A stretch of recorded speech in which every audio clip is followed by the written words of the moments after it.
ব্যবসা প্রতিষ্ঠানে আপনার কেউ বন্দিশ লাগিয়ে রেখে দিয়েছে বা জাদু করে রেখে দিয়েছে, যার কারণে আপনার ওই ব্যবসা প্রতিষ্ঠানটি আগের মতো আর চলছে না, বা আপনার বাড়িতে কেউ কিছু করে রেখে দিয়েছে যার কারণে আপনার বাড়িতে বরকত বলতে কিছুই নেই।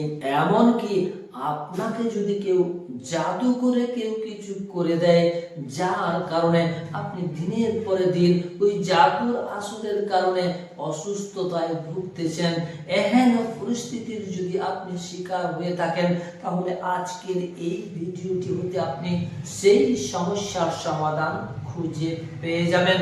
এমন দুইটা কাজ এই ভিডিওতে আপনাদেরকে শিখিয়ে দেব। আপনার বন্ধ দরওয়াজা, আপনার কাজের বাধা কেটে যাবে, দূর হয়ে যাবে ইনশাআল্লাহ। আপনার জন্য আল্লাহ পাক রব্বুল আলামিন রহমতের দরওয়াজাটি খুলে দেবেন এবং আপনার ব্যবসা প্রতিষ্ঠানে বা আপনার শরীরে কেউ যদি কোনো জাদুর আসর লাগিয়ে দিয়ে থাকে, সেই জাদুর আসরটি পর্যন্ত কেটে যাবে ইনশাআল্লাহ। একটা একটা করে আপনাদেরকে আমি শিখিয়ে দিচ্ছি, মনোযোগ সহকারে ব্যাপারটিকে বুঝুন আর এই মোতাবেক কাজ করবেন। আল্লাহ পাক রব্বুল আলামিন অত্যন্ত দয়ালু, অত্যন্ত মেহেরবান, রহমতওয়ালা আল্লাহ। আর চলছে এই মাসটি রহমতের মাস, এই রমজান মাসে এটি আপনি করে নেবেন, তাহলে সোনাই সোহাগা হয়ে যাবে। কোন আমলটি করতে হবে এবার ভালোভাবে বুঝে নেন। আপনি যখন মসজিদের মধ্যে ঢুকবেন, মসজিদের মধ্যে ঢুকে গিয়ে জায়নামাজে দাঁড়িয়ে দাঁড়িয়ে বা মসজিদের ভিতরে প্রবেশ করে গিয়ে 70 বার আপনি দাঁড়িয়ে দাঁড়িয়ে পড়বেন, আল্লাহুম্মা আফতাহ লি আবওয়াবা রাহমাতিক। এটা মসজিদ ঢোকার দোয়া।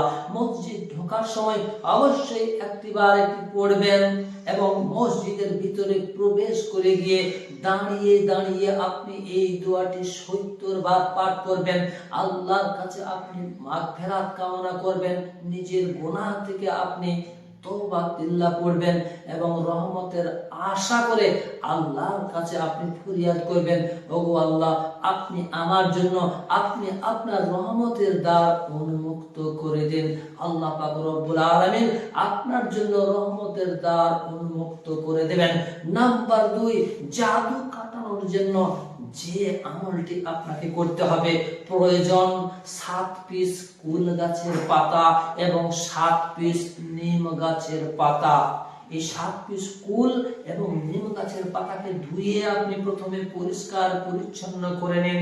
তারপর একটা থালার উপরে সেই পাতাগুলোকে আপনি বিছিয়ে দিন আর পড়তে শুরু করে দিন। আয়াতুল কুরসি 7 বার ফু দিয়ে দিন পাতাগুলোর উপরে। সূরা কাউসার পড়ে ফু দিন, সূরা ইখলাস পড়ে ফু দিন, সূরা ফালাক পড়ে ফু দিন, সূরা নাস পড়ে ফু দিন। টোটাল এই সূরাগুলোকে 7 বার করে পাঠ করবেন। তারপর আর যে জিনিসটার প্রয়োজন সেটা হচ্ছে নদীর চলন্ত পানি। নদীর চলন্ত পানি আপনি 1 কলসি পরিমাণ নিয়ে চলে এসে তারপর ওই পাতাগুলোকে আপনি কুটি কুটি করে কেটে দিয়ে ওই পানির মধ্যে ভাসিয়ে দিন, ডুবিয়ে দিন, ঘুলে দিন, কিংবা আপনি ওই পাতাগুলোকে বেটে ডাস্ট করে ওই পানির মধ্যে ঘুলে দিতে পারেন। যেটা করবেন আপনি ছিঁড়ে দিয়ে ঘুলে দিতে পারেন, বেটে আপনি ঘুলে দিতে পারেন। তবে যদি আপনি বাটতে চান তাহলে আপনাদের যে মশলা বাটা শিলনোড়া রয়েছে, ওই শিলনোড়াতে কিন্তু বাটা যাবে না। আপনাকে অন্য কোনো পন্থা অবলম্বন করে সেটিকে আপনাকে ডাস্ট করতে হবে এবং ওই পানির মধ্যে ঘুলতে হবে। এরপর ওই পানিটি দিয়ে যে রোগীটা জাদুগ্রস্ত রোগী, জিনগ্রস্ত রোগী, সেই রোগীটাকে আপনি এই পানিটা দিয়ে গোসল করিয়ে দিন।